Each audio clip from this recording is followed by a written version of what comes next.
the second day of our যেমন ভাই event. Record দিয়ে দিতে পারেন এখন Is our second day of our event, BIM, IOM, and Ministry of Industries, Government of Bangladesh, collaboratively organized the International Symposium. So, in our very beginning, our first speaker, keynote speaker is Professor Shamsuddin Ahmed. So it is very actually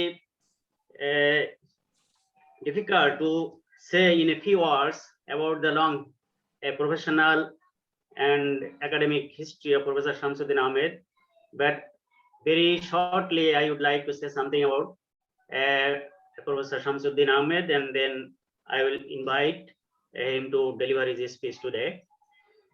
Professor Shamsuddin Ahmed is currently a professor at IUT, and he graduated from BUET in 1984.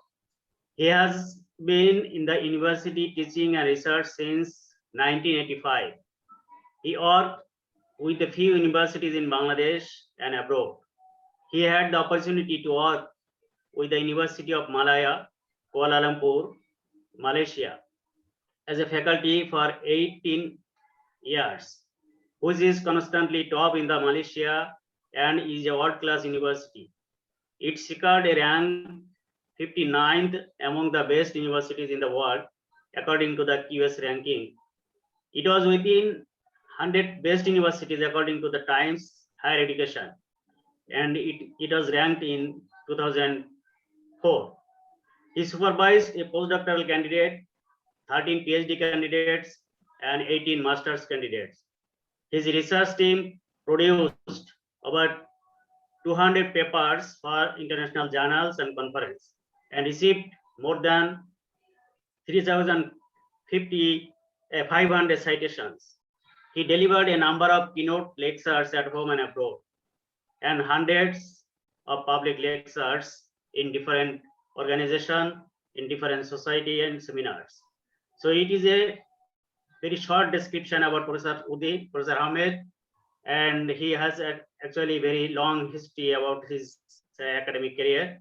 So I just would like to invite Professor Shamsuddin Ahmed to deliver his very important keynote speech to today's International Symposium. So now the floor is for Professor Shamsuddin Ahmed. Thank you very much, Professor Haider Ali, my good friend. So I first thank BIM and all involved with this symposium.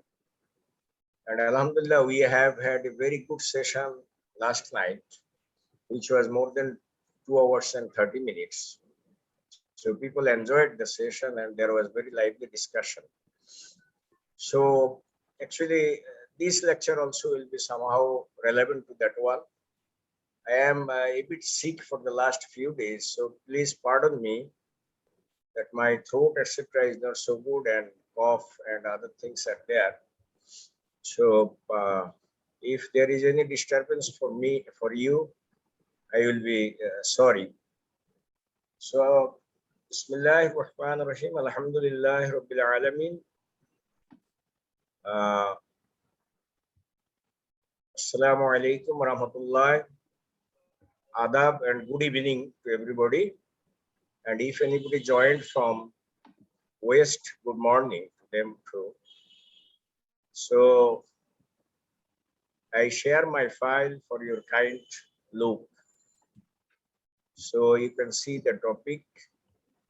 I hope it is visible, right? Yes, it's visible. Yes. So do you hear me clearly? Yes, it is very clear. Okay.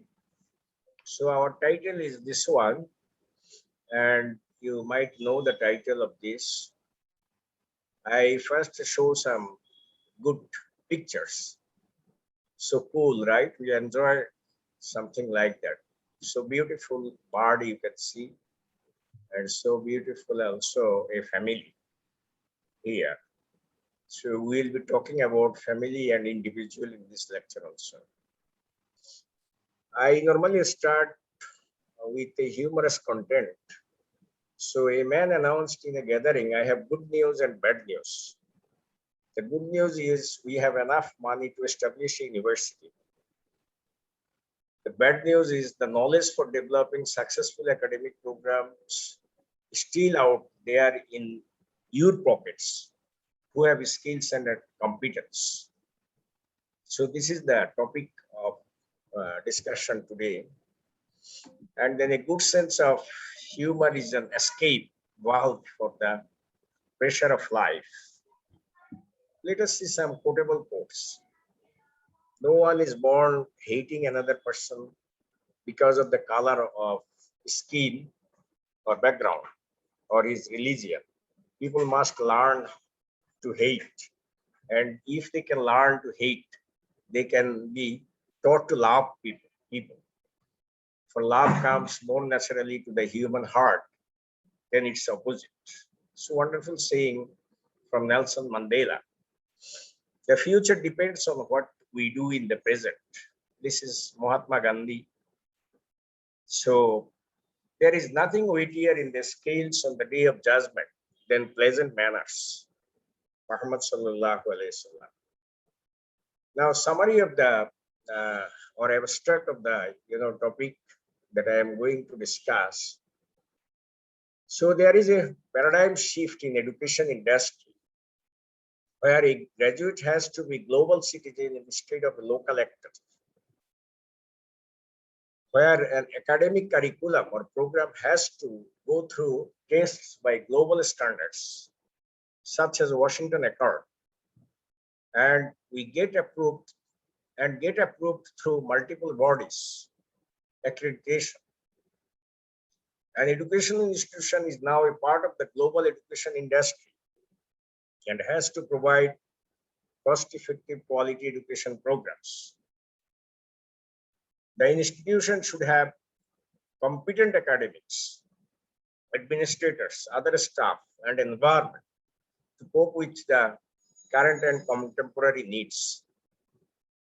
This institution will be learner-centered, equity-oriented, and lifelong motivatory environmental situation. So there are some keywords. So these are the actually summary or main points that I am going to cover. Now, what is competency? Competency is the capability to apply or use the set of related knowledge, skills, and abilities required to successfully perform critical functions in a defined work setting or environment. Competence is a noun, which is a measure of both proven knowledge and proven skills. So in competency-based education, a teacher has to work under redesigned professional learning to teacher leadership. So which will be very different from the current situation. Now, what do we understand by competence? Competence will carry values and attitudes, behaviors, and skills. So one is heart, another one is art, and another one is skill or body. So we have to attach our brain, heart, and body to attain competence. And by skills, you can think about knowledge and technical skills, digital skills currently, leadership skills, and people skills. So if skills are attained or competence is attained, then as if you have the power. So competence actually can be seen, competences, in different manner. I have given here a few points only. So say vision, acting innovatively, networking and connectivity, judgment, loyal and delegation of power or authority, communication, verbal and written, energy, motivation and adaptability, team leadership. These are some of the points. You can see National Association of Colleges and Employers, NACE, they have defined competency from 6 points. So critical thinking and problem solving, oral and written communication, information technology application, leadership, professionalism, that means work, moral and ethics, and career management. So you can see the list of competencies. I am not going to detail about this. Just I said, actually there are many points under competencies. I have given here only a few points, and here some 6 points from one educational institution.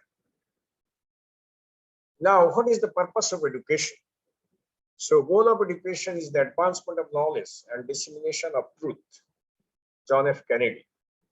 The function of education is to teach one to think intensively and to think critically. So please see the highlighted words. Think intensively and think critically. So a graduate must be like that, who can think intensively and think critically. And intelligence plus character building is the goal of true education. So not only physical world, but spiritual world must be there. Heart must be there. So character building is part of Dr. Martin Luther King Jr., you know him. Aristotle said, educating mind without educating the heart is no education at all.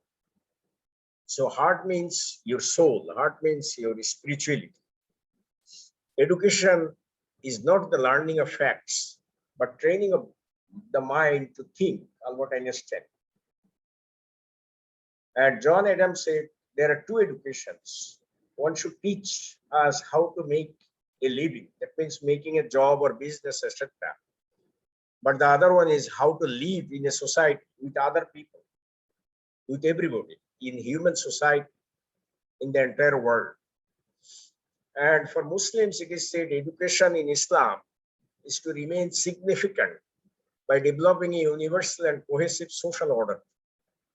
The purpose of education in Islam is to associate and balance physical and spiritual development of humankind.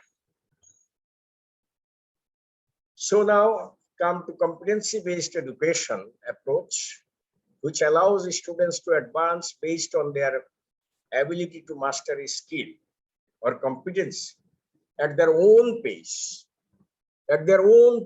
right? Regardless of environment.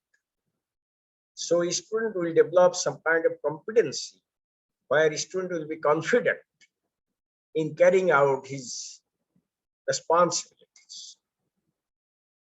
So this method is tailored to meet different learning abilities and can lead to more efficient student outcomes. So skills, knowledge, abilities, or knowledge, abilities, and skills. Now, competency-based education. What are the 5 elements of competency-based education? Student advance upon demonstrated mastery on certain things. Competencies include explicit, measurable, transferable learning objectives that empower students. Assessment is meaningful and a positive learning experience. Students receive timely and differentiated support. So students develop and apply a broad set of skills and dispositions. Now, if we consider these points incorporated into a program or education system, we really need a lot of changes. We really need changing the attitude, and then how to deal with the students or who students are, and what is the role of the program authority and teachers, etc. So now vision for CBE teaching of profession. Under those points, you can have a look. Now, learner-centered learning, we have to have personal mastery by students. Of course, firstly, by teacher. And authentic audit learning. So authentic audit learning. Learning must be checked whether really students learned something. And there must be authentic audit. So then innovative and CQI, continuous quality improvement, must be there. Secondly, ethical, moral, equity-oriented HR, human resources, collective response of a university or institution. It could be a primary school. It could be any educational institution, wherever we go. But there must be collective purpose and multicultural inclusion. In any country, there are different cultural people of different culture, right? In Bangladesh, we have also plainland people, and we have hill tracts people, and we have other people. So multicultural inclusion must be there, so that everybody in a country can have the scope to participate and to get the education and to learn and to share their contents or matters with other people. So that will enrich the environment. And then community collaboration should be there. And it must be lifelong, it must have lifelong orientation. Purposeful preparation would be there. Meaningful advancement should be there. And reciprocal accountability. Reciprocal accountability, right? So accountability must come from all sides, both sides, or all sides, not from one side. So that is reciprocal, or accountability that has to be there in the system. Now let us see what is education industry. Education industry is for education.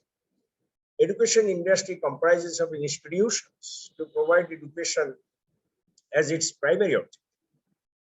And education institutions contribute major way to human resources development in human society in any country. So they are tasked with providing talent pool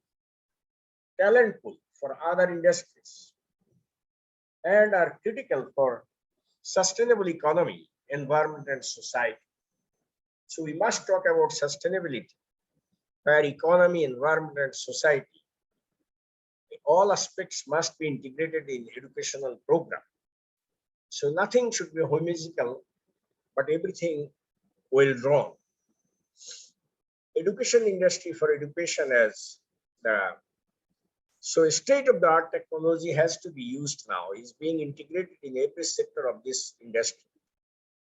So various modes of delivery and assessment are done using different technologies. It has to be incorporated now. If we offer some subject, there must be some sort of integration of technology in terms of software or in terms of hardware. The future institutions have to be promising. Stakeholders started realizing that Creator has given abilities for students to excel at multidisciplinary areas and can be coupled with intelligence and potential. So stakeholders are guardians, students, society, industry, etc. So they have realized that we need to have students who must have some multidisciplinary knowledge, and they must develop certain kind of intelligence and potential. Not only learn the book chapters or only the book contents, but they must go beyond the box, outside the box. Now, the education of the future will be will focus on mastery learning, where students can learn at their own time and space. Success will be measured by mastery of the key concepts rather than standardized tests. So we should not standardize tests for different courses or all courses like that. Rather, it should be flexible. We want basically mastery in learning. So that is our objective, that is our focus. Lastly, the emphasis on ethical, moral-based education will be realized for sustainable development under the pretext of climate change and resources constraints. You see climate condition across the world, around the world, and now the climate has changed tremendously, and so many things are happening because of human greed, human corruption, human irresponsibility. So without ethical moral base, it is impossible to bring back sustainable development, right? Under the given climate change and resource limitations or constraints. So we have to see the sea, and then we have to take the decision under turbulent conditions and other things. Now, paradigm shift in education, internationalization of programs. So that is now very important. You cannot say program is for Bangladesh or any country. Your programs must be now for the whole world. So how can you internationalize program? You have to do benchmarking and other things.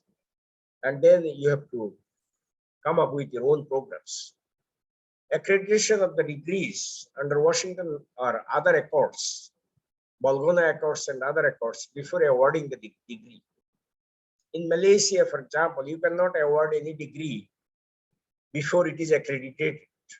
You must take the accreditation first before saying that my students are now going to graduate. So accreditation comes first, then awarding the degree.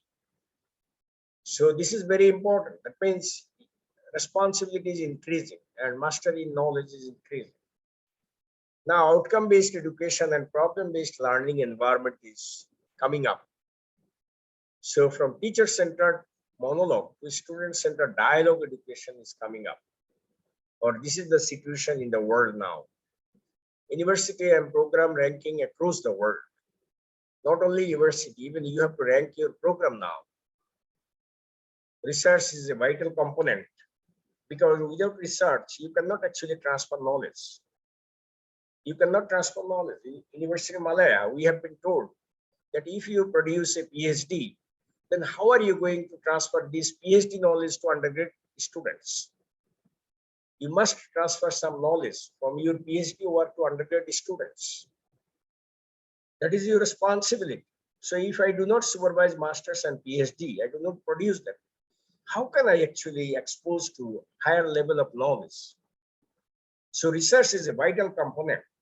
And then through research, if we discover new knowledge, we must share that knowledge even in undergraduate classes. So mandatory involvement of stakeholders in education now. You cannot ignore any stakeholder now. They must get into the picture. And program planning and execution. So everywhere there must be, stakeholders from industry, from government, from parents, etc. So mandatory setting of program educational objectives, program objectives or outcomes, course outcomes, and soft skills. So competency-based teaching strategies, diversify pathways into teaching. Diversify pathways into teaching, not one way of teaching. So research to knowledge, as I said earlier, classroom to reality, another way, clear standards. So research to knowledge, and then classroom to industry. So integration of industry with academic institutions. And redesign responsibility for reciprocity and CQI. So doable load should be given to teachers. Doable load, which will develop mastery among the students. And supporting resources must be given. Develop cultures of inclusion and learning, as I said earlier, from all. Increase flexibility for student-centered learning. Freedom with wisdom. So wisdom is the highest thing. So there must be freedom. And freedom must develop wisdom. And wisdom must develop something new. And challenging environment should be there always. Established structures for disseminated leadership and collaboration. Teacher is a leader to collaborate and communicate all parties. So teacher must be a guide, must be a philosopher, must be a mentor. Teacher must be a leader. Teacher is not just to give a typical lecture in the class and then coming back, etc. No. the role of teacher will be shifted. Facilitate professional learning that improves practice, science or logic of learning. So what is the science behind a certain learning? What is the logic learning? So that is the competency-based teaching strategies for we people who are in teaching profession.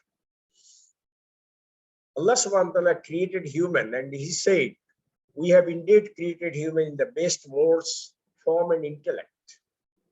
So we can actually utilize that. How can we actually develop the intellect among the students, among the people, right? And Allah subhanahu wa ta'ala taught Adam alayhi salatu wasalam, the father of all mankind of all generation, all names of everything, all names of everything, anything we see today. So what I am trying to say here, that God has created us tremendous abilities, infinite abilities to every individual, but we don't explore that potential. We don't discover that potential, and that's why our graduates are not so much self-confident. Now, human specialty and education. Human must have a philosophy, a purpose, mission, existence of life, must have certain principles for beneficial life of one's own and for the society, and must have universal values and art of expression, sense of beauty, ethical, moral orientation, dutifulness to the creator, messengers, fellow human, animals, ecosystem, etc. So education must have that kind of values, provide that kind of values. So every individual think about ecosystem, environment, and relationship with the human society and other things. So then recognizing dignity of human or honor, love, moderation, integrity, sensitivity, and emotion. Human can acquire huge spectrum of knowledge, search, discover, acquire knowledge, think intensively and critically, discern problems and discover solutions, distinguish between right and wrong, a dissemination of truth. They can transfer truth to other people, understand how to make a living and how to live, build personality, which is everything, in fact.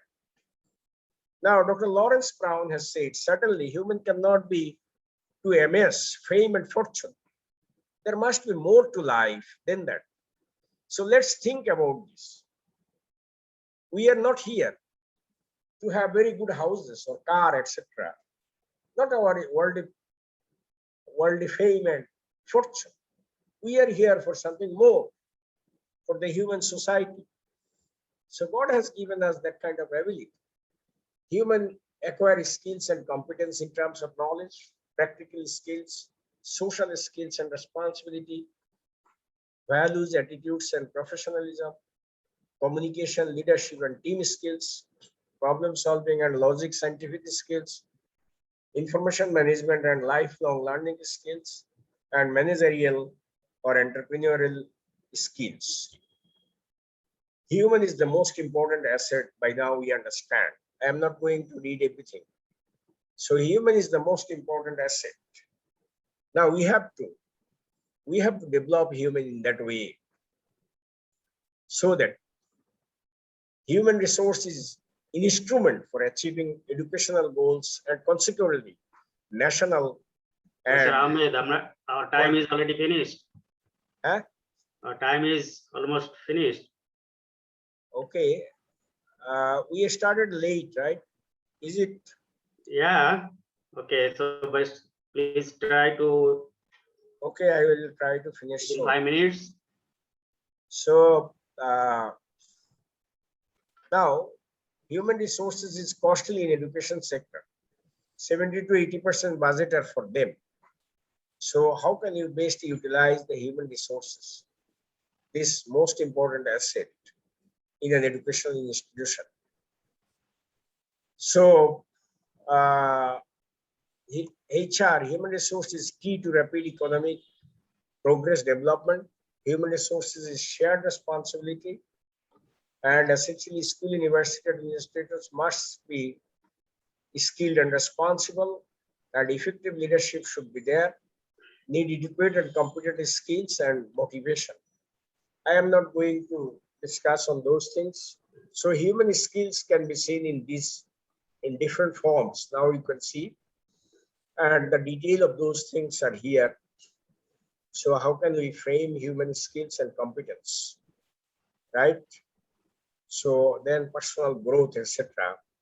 There are quite a number of things where in education sector we must make a revolution. In fact, without that we cannot actually discover the human potential, and we cannot give the very effective education. So in terms of soft skills also, there are quite a large number of soft skills must be there, and life skills you can see in different forms or manners. So now major issues faced by education system. So there are many, there are problems in education institutions or system. So I have no time to actually discuss all those things clearly. So HR issues, trends, challenges, and their relationship. Our topic is on human resources. So there are a number of challenges in having the right kind of competent human resources in academic institutions for different reasons. Because in our country, teachers are not that much regarded. Teachers are not that much regarded, in fact. So that we can see every day. Although brilliant students are joining as teachers, but in real life situation, university teachers or others are not that kind of much regarded. And that social system, institutional element plus people component, there must be balance required. Effectiveness should be there, accomplishment of institutional goals, behavior, congruence with institutional, as well as efficiency. So effectiveness elements are given over here, and also efficiency elements are given, but I am sorry, I don't have time. So there must be capacity equilibrium and nomotic dimension. So balance the system, ability of being productive, visible, satisfy individual need disposition, right? In our country, bureaucrats are getting so much facilities and other things. Compared to that, teachers are getting almost nothing. So individual are always remaining. And yesterday we have discussed that government university teachers are going to private universities for a class. Why they are going? Because they don't have enough, money for running their families, etc. in these days. This is very sad, in fact. There should be different scales for university teachers or teachers. And that should be the most attractive job. So I have no time to actually activities towards effectiveness of component of an institution. So some points are mentioned here, but unfortunately, we don't have time to say activities towards efficiency component of an institution. And now there must be key performance for teachers, right? There must be key performance, and those performance must be calculated. After that, a teacher is going to be recruited and also going to be promoted or posted in a higher level, right? So competency-based HR strategy will be like this. Education institution is strategy and education institution outcomes. And then here, competency framework is given here. So competency-based framework will be the basis for human resources administration in education industry, and will remain as linkage between individual performance and institutional results. So what kind of abilities are needed? A list of things are given over here, and examples of recruitment, scoring areas. contribution of each of the following is evaluated on the scale of 1 to 5. For example, teaching and supervision, research, publication, leadership, professional practice and services, impactful contribution. So some of the points are mentioned over here.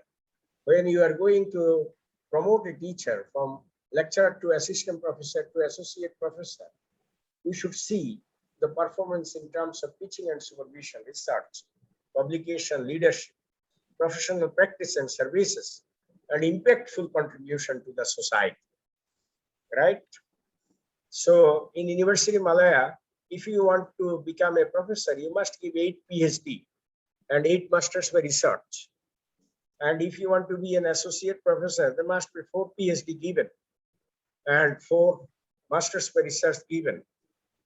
And other things are like huge number of publications and citations and H-index and many other things are involved, right? So I don't know why a person should become a professor without giving a PhD. A person should become professor after giving some PhD, at least 1 PhD. Then he can use his own degree to certain. So there are certain recommendations I cannot discuss fully. I'm sorry. So probably we will end here. And if there are questions, then probably I will discuss something. Thank you very much, Professor Haider Ali. Thank you very much, Professor Shamsuddin Ahmed. Very insightful and very important talks about, especially for the policy making in higher education or our education and teaching learning system. So since we have a very shortage of time, but we can take a very quick questions from our audience, probably 1 minute. Do we have any questions, please, from our audience?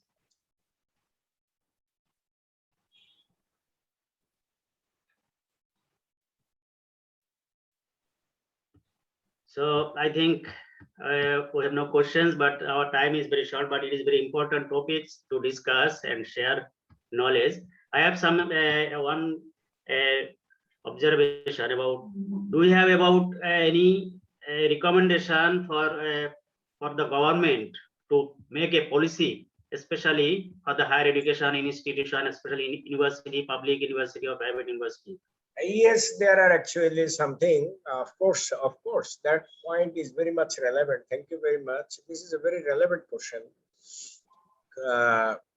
Particularly, government is controlling everything, and if they do not change the policies, or they are not motivated actually to have the right kind of people in the right place, and those people must be regarded. Those people must be honored with right things, right? Then without that, we cannot have that kind of environment, that competency-based education and competency-based human resources. And then if we have competency-based environment, that must be firstly understood and as well as taken by the government, of course. And then probably we can actually have a very good environment, and our graduates will be world-class graduates, or our graduates will be for the entire world, right? In Malaysia, even private university cannot give any degree without accreditation. No, without accreditation, no degree. Private university also cannot give any degree without accreditation. But what is the situation in Bangladesh? Is there any emphasis on accreditation by the government upon the private universities? Almost no. There are so many private universities. I don't know why so many private universities are there. What they're teaching. I worked with 1 or 2 universities. I am very shocked. In fact, any other questions, please? Most welcome. Any question? So do you have any other questions from our audience? Any question is most welcome. This is a policy matter, and this is going to actually give a breakthrough in the country if some people understand that.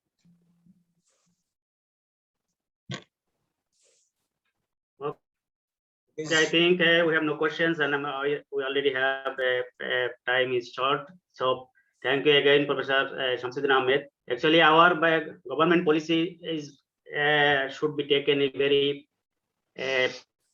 precisely, though the University Grants Commission Bangladesh has tried to make a specific rules for the university, for the especially public university, but I think there are some problem. I think the structure, salary structure, and some other facilities should be developed because of the research should be involved in different teaching and research activities. So I That think I we have can share. covered to some Yeah. extent. Yes. We can share our things with our policy, and we can make a very concise recommendation for the government from this symposium. I So think thank it you. is important, and I am going to write a letter to the UGC chairman on this matter. Teachers must have adequate competency at the same time. They must have handsome salary and other Right. things, Right, exactly. and they must thank have you again. special recognition in the country. Must have a special recognition in the country. Thank you. Okay, thank you again. And I think it is very important and very influential talks to our first keynote speaker. So here I would like to conclude this session, and I would like to Dr. Haruna Rashid for our next session.